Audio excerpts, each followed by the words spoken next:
Graça e a paz, irmãos. É, como bem disse a esposa, é assim mesmo, é um pouco de nervosismo, alegria, poder estar na casa de Deus. Mas é uma mistura, né?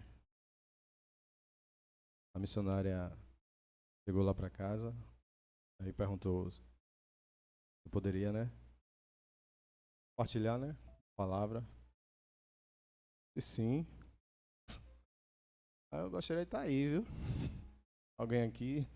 Eu gostaria de estar aí. Aí eu disse sim, tá bom. Vamos orar, né?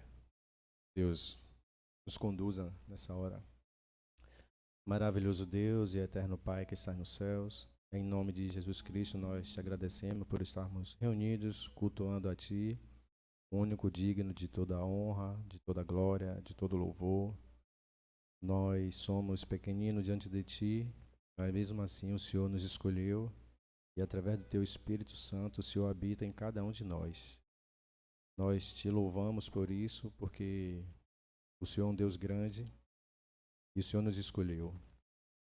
Muito obrigado, Deus, pelo nosso acordar, nosso trabalho, nossa ida à escola, à faculdade, onde quer que nós estivermos hoje, tenho certeza que o Senhor se fez presente, o Senhor nos livrou, o Senhor nos conduziu, o Senhor falou ao nosso coração, o Senhor cuidou de nós e até aqui o Senhor tem cuidado. Nós te louvamos e te agradecemos, nós te pedimos nessa hora, Pai, te peço em nome de Jesus Cristo que o Senhor vai tirando todo o nervosismo, toda a timidez, toda a gagueira, que o Senhor, através do Teu Espírito Santo, venha conduzir essa ministração, trabalhe a minha mente e que seja o Senhor a falar através da Sua santa e genuína palavra, em nome de Jesus. Amém? Amém. Irmãos, vamos compartilhar, né? Gosto muito de falar assim, pregador, pregação, aí eu já vou dando um jeitinho, o irmão já me conhece assim mais ou menos. Assim, nós vamos compartilhar do pão, né? Fica melhor. Eu queria que vocês, em nome de Jesus, abrissem aí a Bíblia no livro de Números, capítulo 13. Você vai compartilhar aqui um pouquinho a palavra. Os irmãos estão felizes, cansados, né? Mas é assim mesmo, é a palavra que nos renova, né? A palavra de Deus vem reprogramar a mente do homem, né? Números capítulo 13, versículo 1. A palavra de Deus vem reprogramar a mente do homem. Nós estávamos perdidos em trevas. Nós ouvimos a palavra de Deus. A palavra entrou em nosso coração. Hoje nós estamos aqui servindo a Ele e nos alimentando da palavra dEle, crescendo na graça e no conhecimento de Jesus. É isso que tem nos mantido de pé. Em meio a tantas confusões, tantas notícias ruins, né? O Senhor tem nos guardado porque nós estamos meditando, examinando a palavra, e isso nos dá tranquilidade, nos dá paz, né? Vamos lá, a gente vai ler, eu não vou ler todo o capítulo, a gente vai ler algumas partes daqui desse capítulo 13, que é um texto bastante conhecido, né, dos irmãos, que é aquele momento que Deus chama Moisés e manda que Moisés envie os espias para olhar a terra de Canaã, né? Ele manda 12 espias olhar a terra, observar a terra, o que é que tinha na terra. A gente vai fazendo a leitura aqui, aí o irmão vem acompanhando. O título diz assim: A missão de reconhecimento de Canaã. E o Senhor disse a Moisés: Envie alguns homens em missão de reconhecimento à terra de Canaã, terra que dou aos israelitas. Eu queria ver se na tradução aí de alguns irmãos está diferente. A minha está assim, terra que dou aos israelitas. Ali. E hei de dar aos filhos de Israel. Envie um líder de cada tribo dos seus antepassados. Aí eu queria que você pulasse agora para o versículo 17. Quando Moisés os enviou para observarem Canaã, disse: subam pelo Neguebe e prossigam até a região montanhosa.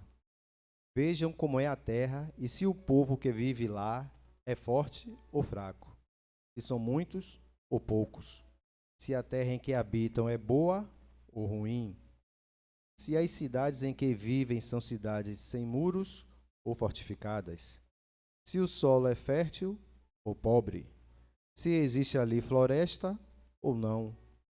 Sejam corajosos. Pega esse detalhe aí, viu? Sejam corajosos. Tragam alguns frutos da terra. Tragam alguns frutos da terra. Era a época do início da colheita das uvas. Aí eu queria agora que vocês pulassem para o versículo 23. Quando chegaram ao vale de Escol, cortaram um ramo do qual pendia um único cacho de uvas. 2 deles carregaram o cacho, pendurado numa vara. Colheram também romães e figos. Deu para entender isso aí? 2 homens segurando o cacho por uma vara. Acho que deveria ser assim, um aqui, outro ali na frente, e o cacho amarrado na vara. E eles caminhando com cacho de uva. Pense aí. Agora eu quero que vocês pulem para o versículo 26.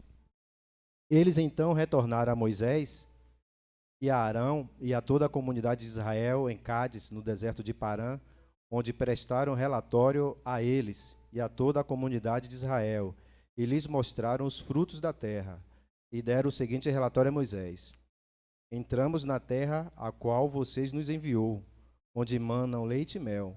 Aqui estão alguns frutos dela, mas o povo que lá vive é poderoso, e as cidades são fortificadas e muito grandes. Também vimos descendentes de Enaque. Os amalequitas vivem no Neguebe. Os hititas, os jebuseus e os amorreus vivem na região montanhosa. Os cananeus vivem perto do mar e junto ao Jordão. Então Calebe fez o povo calar-se perante Moisés e disse: subamos e tomemos posse da terra. É certo que venceremos. Mas os homens que tinham ido com ele disseram: não podemos atacar aquele povo. É mais forte do que nós. E espalharam entre os israelitas um relatório negativo acerca daquela terra. Disseram: a terra para a qual fomos em missão de reconhecimento devora os que nela vivem. Todos os que vimos são de grande estatura. Vimos também os gigantes, os descendentes de Enaque, diante de quem parecíamos gafanhotos, a nós e a eles. Naquela noite, toda a comunidade começou a chorar em alta voz. Todos os israelitas queixaram-se contra Moisés e contra Arão, e toda a comunidade lhes disse: quem dera tivéssemos morrido no Egito, ou neste deserto, porque o Senhor está nos trazendo para esta terra, só para nos deixar cair a espada? Nossas mulheres e nossos filhos serão tomados como despojo de guerra. Não seria melhor voltar para o Egito? E disseram uns aos outros: escolheremos um chefe e voltaremos para o Egito. Então Moisés e Arão prostraram-se rosto em terra, diante de toda a assembleia dos israelitas, Josué, filho de Num, e Calebe, filho de Jefoné, dentre os que haviam observado a terra, rasgaram as suas vestes e disseram a toda a comunidade dos israelitas: a terra que percorremos em missão de reconhecimento é excelente.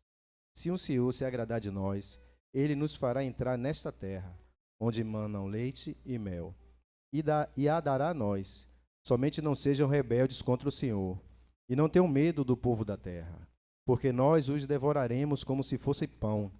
A proteção deles se foi, mas o Senhor está conosco. Não tenham medo deles. Pule aí para o 11, fala assim: e o Senhor disse a Moisés: até quando este povo me tratará com pouco caso? Até quando se recusará a crer em mim, apesar de todos os sinais que realizei entre eles? Amém? A leitura um pouquinho extensa, né? Mas só para a gente se situar, né, na história que aconteceu. Primeiro, logo no início, Deus manda Moisés enviar 12 homens para observar a terra. E depois Deus vem aqui, o Senhor vem falando a Moisés e diz assim: observe se aquele povo é fraco, é forte, se é grande, se é baixo, se a terra é boa ou não é, se tem floresta ou não. Sejam corajosos e tragam alguns frutos da terra. Observe que Deus já, de antemão, já sabia o estado daquela terra. Ele já sabia. Mas Deus manda os 12 irem para lá para ver qual era a visão que eles iam ter da situação. E se a gente observar o relatório que eles passam para Moisés, em parte, ou em boa parte deles, não é um relatório mentiroso. Realmente é um relatório que eles viram e que existia lá. Eles falam assim, ó, e deram o seguinte relatório a Moisés: entramos na terra a qual vocês nos enviou, onde mana leite e mel. Verdade. Aqui estão alguns frutos dela. Eles trouxeram o cacho de uva. Aqui estão alguns frutos. Mas o povo que ela vive, aí que está o detalhe aqui. Mas eles trouxeram o reconhecimento, mana leite e mel, trouxe a fruta. Aí agora ele me diz assim, ó, mas tem um detalhe. A terra é isso mesmo que o senhor falou. Mas tem um detalhe. Qual é o detalhe? Aí ele vem dizendo: o povo que lá vive é poderoso, e as cidades são fortificadas e muito grandes. Ele já está botando uma dificuldade aí, né? Existe isso? Existe. Ele viu isso aqui, estava lá, o problema estava lá. Mas ele se apega a isso aqui, ó. Também vimos descendentes de Enaque, os amalequitas, vivem no Neguebe. Olha, irmão, obrigado. Os hititas, os jebuseus, vivem na região montanhosa, ou seja, além de entrar na cidade, ao redor tinha esse povo que era contra o povo de Israel. Observe, ele só está falando, primeiro ele traz a parte boa, mas ele meio que deixa de lado, não dá muita ênfase à parte boa. Ele se concentra na parte que ele acha que é ruim. Deus manda os 12 lá para observar. Somente 2 tiveram uma visão, não que diferente, ele viu aquilo, mas o que estava dentro dele, a fé deles, é diferente desses 10. Os 10 focaram não na parte boa, mas na parte ruim, negativa. Não é isso? Os amalequitas vindo no Neguebe, os hititas, os jebuseus e os amorreus vivem na região montanhosa, os cananeus vivem perto do mar, junto ao Jordão. Pronto. Isso acontece em nossas vidas, nos dias de hoje. A gente está em uma situação, está passando um problema, começa a focar no problema, esquece da solução. Fica só focando no, por exemplo, está desempregado. Ele foca, eu estou desempregado. O exemplo, uma pessoa lá, que não é nenhum de nós aqui. Estou desempregado, eu estou desempregado. Ele não foca no emprego. Como conseguir um emprego? Ele foca no lado negativo. E aquilo que a gente mais dá atenção acaba crescendo dentro de nós e acaba nos amedrontando, nos paralisando. Aí, mas tem um que é diferente dos 10, fala assim, Caleb fala assim, ó, então Caleb fez o povo calar perante Moisés e disse, ou seja, aquele que está ligado assim com Deus, quando ouve essas coisas assim, muita conversa ruim, muita conversa negativa, que isso não vai resolver nada, só vai botar para baixo, tem uns que não aguentam não, irmão. Tem uns que falam assim, peraí, entendeu? Eu vejo o Caleb assim, quando ele fala assim, ó, não sei se na sua Bíblia está assim, mas eu li em outra Bíblia, que eu tenho, uma Bíblia que eu tenho em casa, a impressão que eu tive foi essa, que ela fala assim, peraí, vocês estão esquecendo de alguma coisa, para aí. Subamos e tomemos posse da terra, é certo que venceremos. Está assim? Não está aí não. Subamos e tomemos posse da terra, porque é certo que venceremos. 2 de 12, só 2 teve essa visão não, teve essa convicção. Ou seja, podemos estar na igreja, nós estamos na igreja, e cada um passa um tipo de dificuldade, mas você precisa saber encarar a dificuldade. Como é que você enxerga a dificuldade? Pode ser que para um é bobagem, pode ser para outro é coisa simples, mas pode ser que para outro é complicado, o mesmo problema. Então, o problema que chega até nós vai depender muito da forma que você encara.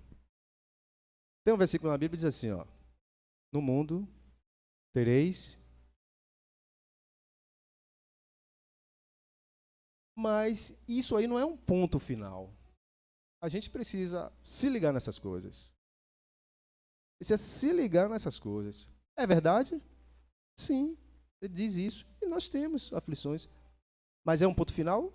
Não. Jesus fala assim, ó, mas tenham bom ânimo. É isso que a gente precisa se ligar, se prender. Entendeu? Porque aflição tem, todo mundo passa. E o outro lado, por que a gente às vezes esquece, não medita nessa parte? Tenham bom ânimo. No meio da aflição. Não é aflição? Tem que ter bom ânimo. Por quê? Porque ele já venceu. Entendeu? Então, a gente precisa, porque é fácil, qualquer um de nós aqui, é fácil receber a notícia ruim. A notícia boa é difícil aceitar. Muitas vezes é difícil. É mesmo? É para mim? Isso é para mim? Sério? Mas se fosse a notícia ruim, aceita com mais facilidade. Quer ver uma coisa? Se alguém liga para você, nunca demora de ligar, ligou, não pode ser coisa boa. Naturalmente, a mente da gente já vai para esse lado. É ou não é? Alguém liga para a gente assim, em um determinado horário, que você não ligou, não liga assim, não com frequência, aí a gente fala assim, rapaz, uma coisa aconteceu, já vai, assustado, pegar o telefone. É natural, a mente da gente vai nisso, né? Mas a gente precisa entender que a palavra está aí para renovar nosso entendimento, porque é a palavra que nos sustenta. Então nós temos que estar ligados na palavra. Olhe lá no início, o que foi que Deus, no versículo 1, falou para Moisés. E o Senhor disse a Moisés, envia alguns homens em missão, em reconhecimento da terra de Canaã, terra que dou aos israelitas, ou hei de dar. Olha o que Deus está dizendo. Eles esqueceram disso aqui. Eles foram lá, viram a cidade fortificada, perto de árvore grande, gigante, ao redor só tinha o que, vamos dizer assim, vários exércitos que é contra eles. Aí eles falam, não tem condição não. Mas Deus disse antes que a terra que eu vou dar. Mas qual era o que é que Israel tinha que fazer para poder herdar a terra? Eles tinham que botar o pé lá dentro. Eles tinham que botar o pé lá dentro. Mas é que tá. Como é que nós somos hoje assim também? Ó? A gente tem alguma situação, alguma dificuldade, a gente quer saber o detalhe como Deus vai resolver a situação. É ou não é? Qualquer dificuldade que a gente tenha na vida, a gente quer ter tudo detalhado. Vem cá, Deus, o Senhor vai fazer como? É assim, assim, assim. Por quê? Porque eu prefiro ter essa segurança de eu saber tudo detalhado, tintim por tintim, do que eu trabalhar a fé para que aquilo venha acontecer na minha vida. É ou não é? Porque se eu souber tudo como vai fazer, tudo como eu fico bem descansado. Mas Deus chama para a gente viver por fé. Viver por fé não é tão simples. É um exercício que a gente precisa cada dia estar fazendo. Todo mundo tem fé. Por quê? Como foi que nós recebemos Jesus? Não foi pela fé? Pela fé. Nós recebemos o Espírito Santo. Tudo é pela fé. A Bíblia diz que o justo viverá da fé. E tudo é pela fé. Então, é nesse campo que a gente agora caminha. Mas a gente quer tudo certinho. Como é que vai ser? Porque aí eu tenho uma segurança. Mas a gente agora, a gente que nasceu de novo, a nossa dependência agora está em Deus. Deus falou aqui, ó, eu vou dar a terra. E qual era a condição deles? Botar o pé lá dentro. E o que foi que aconteceu para que eles não botassem o pé lá dentro? O medo. o medo. Deus fala aqui, ó, sejam, aqui no versículo 20, sejam corajosos. Se o solo é fértil ou pobre, se existe ali floresta ou não, sejam corajosos. E aí, para ser, depende de mim. Depende de mim. Porque Deus não vai... Vou dar a coragem aqui para Zaldeci. Coragem para Zaldeci. Seja corajoso. O que é ser corajoso com Deus? É você ir, você não sabe como vai ser resolvido aquela situação, mas você crê que vai ser resolvido. Porque imagine lá em... Qual foi aquela cidade que Josué arrodeou? Me ajude aí. Jericó. Faz aquilo ali. Imagine, chama a gente aqui, Deus reuniu a gente aí. Vou botar o Zaldeci, que é diácono, né? Ele vai ser o Josué agora. O diácono, o Zaldeci é Josué. Aí Josué fala pra gente, olha, Deus me falou que a gente tem que fazer assim, assim, assim, tem que rodear a cidade durante 7 dias, no último dia tem que fazer aquela zoada toda, aí a muralha vai cair. Será que algum de nós não podia dizer assim, rapaz, eu vi Deus fazer tanta coisa, eu vi, mas isso aí e a muralha vai cair? É. Atitude de fé deles, eles fizeram isso, eles foram, chegaram na cidade, a gente sabe da história, todo mundo lá na cidade ficou com medo, porque já sabia da fama do povo de Israel, do Deus que anda com o povo de Israel, que estava andando com o povo de Israel, já sabia da fama, eles ficaram com medo. E aí Josué passa a instrução para o povo, né? E aí agora eles vão fazer aquilo que Josué ordenou pela boca de Deus. Atitude de fé. Então fé requer atitude. Fé requer atitude. Eles foram, fizeram lá o que tinha que fazer, e a muralha caiu. Caiu. Deus está dizendo aqui a eles, a terra eu vou dar. Agora, como é que vai ser isso? Sei, mas Deus falou que vai dar. Mas eu chego lá, vejo os gigantes, vejo tanta coisa, fiquei com medo. O povo de Israel ficou com medo. Ficou com medo. No meio daquele povo, aqueles 12, 10, passaram o relatório e depois disseram, eles são poderosos. Estavam desesperados, né? Tipo assim, estavam desesperados. Não, eles são poderosos, eles são grandes, não tem como. Nós somos gafanhotos diante deles e eles percebem isso em nós. Nós não temos condições, nós somos pequenos. Nós estamos assim também. Nos sentimos assim, como um gafanhoto, como um pequenininho, esquecendo que nós servimos a um Deus, que esse Espírito Santo agora habita dentro de nós e é Ele que trabalha agora as nossas atitudes.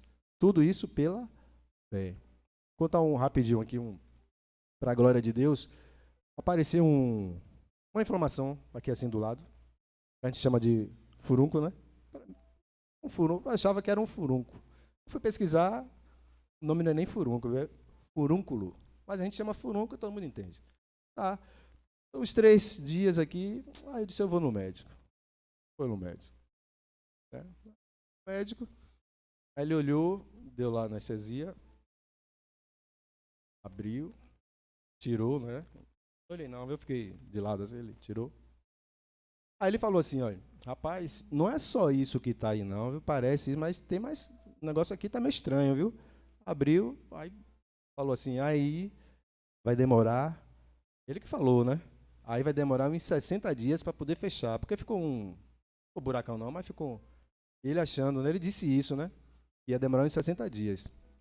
Pronto, ele falou. Se ele falasse assim, olha, Deus manda lhe dizer que vai demorar aí uns 60 dias para curar. Ele não disse isso.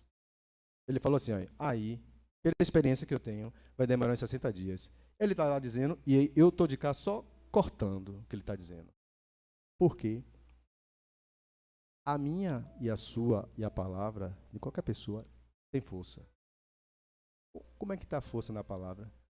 Se você acreditar, tomar posse daquilo que ele está dizendo ao seu respeito. Ele falou isso. Se eu dissesse assim, ó, é isso mesmo. Concordei com ele que ia demorar 60 dias. Aí eu estou de cá só cortando. Ele nem está sabendo, né? Eu estou lançando, cortando, eu corto. Falava, não, venha não que não vem. Vou cortando. Meu papel é crer. Estou crendo. Pronto. Aí foi passando uns dias, fiquei em casa uns dias, né? quase umas férias. Fiquei em casa, aí, Isabela testemunha aí, ela que estava cuidando de mim, né? Tá fechando, eu disse, tem que fechar. Rapaz, está melhorando, tem que fechar. Hoje já fez 14 dias, falta uma besteirinha para fechar. Aí eu fui para a revisão, né? Tá dentro da situação, viu?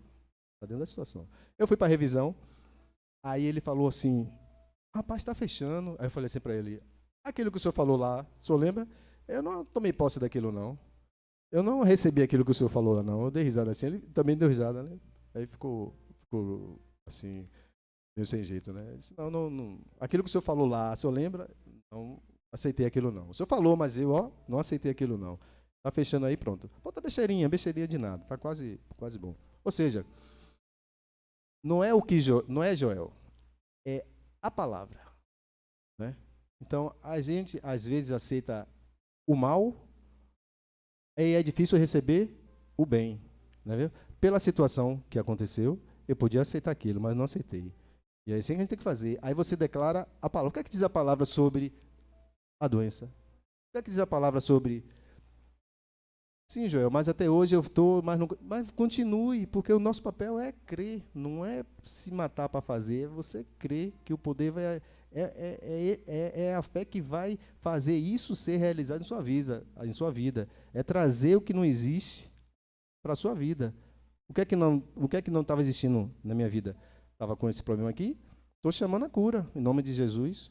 E está vindo, e está vindo, e está vindo, e está vindo, e está vindo. Tudo no nome de Jesus, porque você tem autoridade. Agora tem que usar.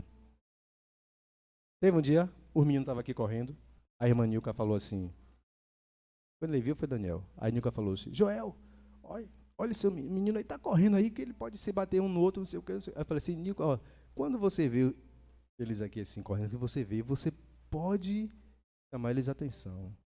Pode chamar, não tem problema nenhum. Aí eu falei assim com ela não está aqui não, eu falei assim com ela, eis que lhe dou autoridade. Eu falei assim, agora, você usa ou não? Depende de você. Quando eu ver, eu chamo. Mas quando você vê, você tem autoridade para chamar ele a atenção. Agora, você usa ou não? Captaram? Se ligou? Pegou? Entendeu? Usa ou não. Então, a gente tem a palavra a nosso favor. Nós precisamos abrir a boca e declarar. E falar. E crer. E aí, nosso papel é esse. Nós fomos chamados para viver de uma forma diferente do mundo. O mundo trabalha, se acaba, não é isso? A gente trabalha de uma forma diferente. Nosso trabalho é crer. Então, vamos lá. Então, o povo ficou com medo. Qual é o problema do medo? 8h40. Qual é o problema do medo na gente? O problema do medo é que lhe abate. E quando você está abatido, você esquece de usar a palavra.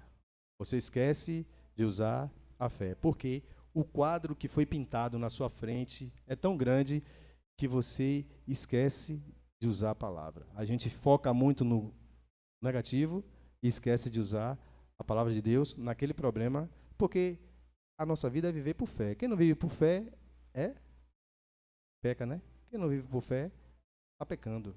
Então a nossa vida agora é viver por fé. Então em tudo é por fé. Vai tomar um remédio, está com um problema, tenho fé que vou tomar esse remédio aqui e vou ser curado. Eu tenho fé que eu vou no hospital e a cirurgia vai ser feita e vai ser um sucesso. Ou eu tenho fé que eu nem preciso ir no hospital. Aí é com cada um, entendeu? A medida da fé deu a todo mundo. Agora é cada um na sua. Não vá do outro irmão, não, vá na sua. E aí você vai crescendo. Você vê um testemunho aqui de um, testemunho de outro, aí você vai crescendo, mas Deus quer que a gente viva dessa maneira. Não é você pôr a sua vida na mão do médico. Você bota a sua vida na mão de Deus, que Ele vai usar o médico e o médico vai lhe abençoar. Deus vai usar ele para lhe abençoar. Entendeu? Então o medo que paralisa, o medo paralisa. Em alguma situação não deixa você andar. Quando o medo lhe paralisa, você esquece de tudo. O medo paralisa. Tem outra situação que o medo bota a gente para correr. Quer ver? Vou lhe contar. Imagina aí você está numa praia, está em algum lugar, aí você vê assim um sítio, alguma coisa, você vê aquela manga bonita no pé, aí você resolve pegar aquela manga. Aí você olha, joga a pedra, a manga caiu e o muro é um pouco alto, mas você olha assim, não, vou pegar aquela manga. Quem não já fez isso? Já fez, sim. Aí dá um jeito de pular o muro. Quando você pula o muro, você olha, não vê cachorro, mas você pula o muro. Quando você pula o muro, o dono da casa aparece, bravo. Aí você imagina logo o quê? O cara está armado. E aí você vai correr. Você vai pular esse muro, sim. Pode ter certeza. O medo vai fazer você pular o muro. O medo vai fazer você passar por dentro de cerca, cheio de arame farpado. Você nem vai sentir dor nenhuma, porque você está tomado de medo. O medo faz isso. O medo paralisa, não deixa você seguir, muitas vezes, e o medo também faz isso. Mas como isso que eu estou contando acontece pouco, o que acontece mais é paralisar. O medo paralisou o povo de Israel por causa do comentário. Se você for fazer alguma coisa, está pensando em fazer alguma coisa na vida, é melhor que não conte para ninguém. Porque essa pessoa pode lhe jogar medo e você vai dizer, não vai dar certo não, é assim mesmo, pronto, desistir. Pronto, ficou com medo. Porque somente 2 ali tiveram a coragem, lembraram do que Deus falou e disseram assim, não, nós temos condições de vencer. Por quê? Porque Deus já fez tanta coisa por nós, agora nós temos condições de vencer sim.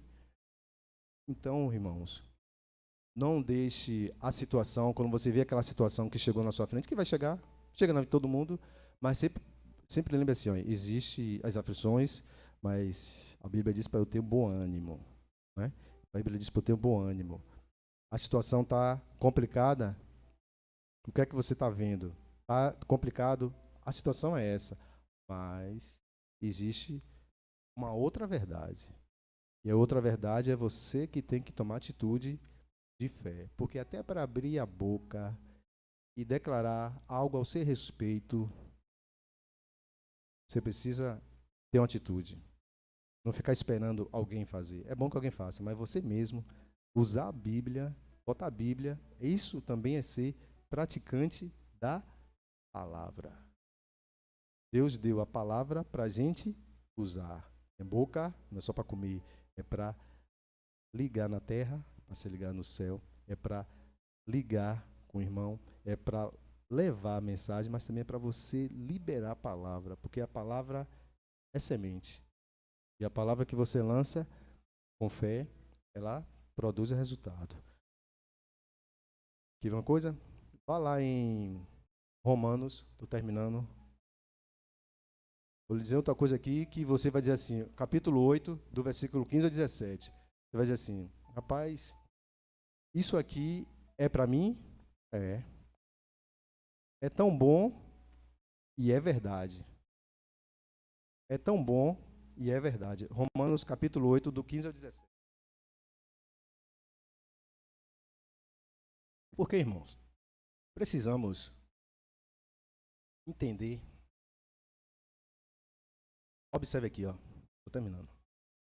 Se Adão e Eva, se eles não pecassem, como é que estaria a nossa vida? Boa ou ruim? Boa. Estava boa? Sim. Qual era o projeto de Deus para o homem? Não era aquilo lá? Gênesis capítulo 1 e 2?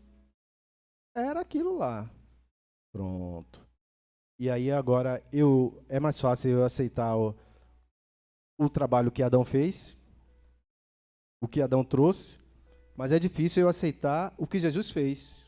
Adão fez o mal, Jesus vem e faz uma outra situação. Então nós somos agora nascidos de novo, nós nascemos de novo, na água do Espírito. Nós somos filhos de Deus. Precisamos botar isso na mente mesmo. Eu sei que os irmãos têm isso, mas assim, por mais, né, entender que não, você é filho, a Bíblia diz. Outra coisa que eu peguei para mim, viu? Outro dia aí, rapaz, eu fiquei até assustado. Vou lhe falar aqui. Se Deus diz que você, Oswaldo, a Bíblia diz assim, você é isso. E você diz, se você diz assim, não é não, nem diga isso. É melhor você dizer assim, rapaz, tá difícil de acreditar, mas Deus está dizendo, então eu sou. Porque se Deus diz que você é, e você diz que você não é, então você está chamando Deus de quê? Quem que mente? É Deus ou o homem? Então, se Deus diz que você é, aceite porque é. Entendeu? Outro dia eu estava pensando nisso, veio isso na minha mente, eu fiquei até assustado. Eu disse, peraí, rapaz, então eu tenho que parar, tenho que tomar posse do que eu sou em Cristo, não eu, Joel. em Cristo. 8, 15 até o 17. Vamos lá? Vamos dizer assim, ó. Aí agora. Pois vocês não receberam um espírito que os escravize para novamente temerem, mas receberam o espírito que os adota como filhos, por meio do qual chamamos Abba Pai. Pronto. Nós já sabemos que nós somos filhos. Vamos lá em Hebreus, capítulo 1. Hebreus 1.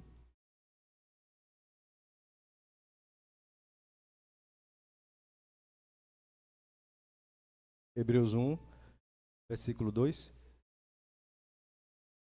Mas, nestes... Amém? Estou terminando. Mas, nestes últimos dias, falou-nos por meio do Filho, a quem constituiu herdeiro de todas as coisas e por meio de quem fez o universo. Pronto, Jesus é herdeiro de todas as coisas. Deus deu tudo a Jesus e nós somos co-herdeiros com Cristo. Raciocínio então. Se Deus deu tudo a Cristo, Cristo é dono de tudo e nós somos co-herdeiros com Cristo, então tudo que é de Cristo é nosso. Nós somos co-herdeiros com. É mesmo? É difícil da mente acreditar nisso. É difícil eu acreditar nisso. Mas a Bíblia está dizendo. Então, procure pesquisar, examinar, tomar posse. Então, você é co-herdeiro com Cristo. Então, o que é de Cristo lhe pertence. Saúde lhe pertence. Paz lhe pertence. Vida abundante. Não falando de dinheiro não, porque às vezes a mente do irmão vai lá para dinheiro, pode ter, tá falando de dinheiro, não faz isso não. Vida abundante. Você vida abundante do jeito que você pensar aí. Paz, saúde, vida abundante, amor, misericórdia, perdão, tudo isso nos pertence. Mas eu preciso meditar na palavra para eu entrar nisso. Porque se eu não meditar na palavra, eu não entro nisso. Então, o que é que isso tem a ver aqui que eu estou dizendo? Que Jesus é herdeiro e nós somos co-herdeiros? Porque lá na Antiga Aliança, nessa passagem aí que a gente estava lendo em Números, o povo de Israel, qual era a situação do povo de Israel? Entrar na terra prometida. E aí Deus ia fazer a coisa. Deus ia fazer. Eles tinham que entrar. Deus até reclama, né? Vamos lá, rapidinho, Malaquias, Números 13. Você vê que Deus até reclama com eles. Deus fala assim, ó, até quando vocês... Aqui, ó. O versículo 11 fala assim, ó, até quando se recusará a crer em mim, apesar de todos os sinais que realizei entre eles? Ou seja, eles teriam que entrar na terra e guerrear e Deus ia dar vitória. Mas hoje, na nova aliança, é diferente. Você agora, pela fé, recebe tudo que Jesus já fez. Agora, o nosso trabalho não é entrar para lutar com as nossas mãos. O trabalho é crer. Lá em João fala assim, ó, qual é a obra que o Senhor quer que nós façamos? Aí Jesus fala assim, a obra que Deus requer que vocês façam é essa, que creiam naquele que Ele enviou. Então, nosso papel hoje é entrar na batalha, na aflição, já crendo na vitória. Entendeu? Crer naquilo que já está preparado para nós. Então, na antiga aliança, lá eles tinham que entrar e lutar para ter. Deus ia dar vitória. Mas agora, na nova aliança, Jesus já fez tudo. Você recebeu Jesus pela fé, recebeu a salvação pela fé, né? A graça você recebeu pela fé. E as demais coisas recebemos também pela fé. Não tem que estar se matando com as próprias mãos, querendo fazer com as suas próprias mãos. Agora a gente precisa, não é não fazer nada, mas meditar na palavra, crendo que já recebeu o milagre, ou a resposta. 8:53, vá lá em Efésios, capítulo 6, tem as armaduras, não é isso? Efésios 6, quais são as armaduras? As armaduras que você tem que usar. A armadura de Deus, né? Então, quais são os instrumentos que você tem que usar agora para vencer as situações que aparecem em sua vida? A nossa luta não é, falando 12, 6:12, a nossa luta não é contra seres humanos, ou carne ou sangue, mas contra os poderes e autoridades, contra os dominadores deste mundo de trevas, contra as forças espirituais do mal nas regiões celestiais. Por isso, vistam toda a armadura de Deus. Olha para aí. A gente precisa vestir a armadura de Deus. Imagine aí, você está usando a armadura de Deus. Não tem como falhar. Quais são as armaduras de Deus? Para que possamos resistir no dia mau e permanecer inabaláveis depois de terem feito tudo. Assim mantenham-se firmes, cingindo-se com o cinto da verdade, vestindo a couraça da justiça, os pés calçados com a prontidão do evangelho da paz, usar o escudo da fé, com o qual vocês poderão apagar todas as setas inflamadas do maligno, usar o capacete da salvação e a espada do Espírito, que é a palavra de Deus. Então, nós hoje temos que viver usando essas armaduras. Lá, na antiga aliança, o pau quebrava, era lança, era espada, era escudo, era tudo isso. Cá, a armadura que a gente usa são armaduras espirituais em Deus, por Cristo Jesus. Então, é por causa do que Jesus fez que nós podemos chegar com fé e dizer que nós vamos vencer essa batalha. Amém? Glória a Deus.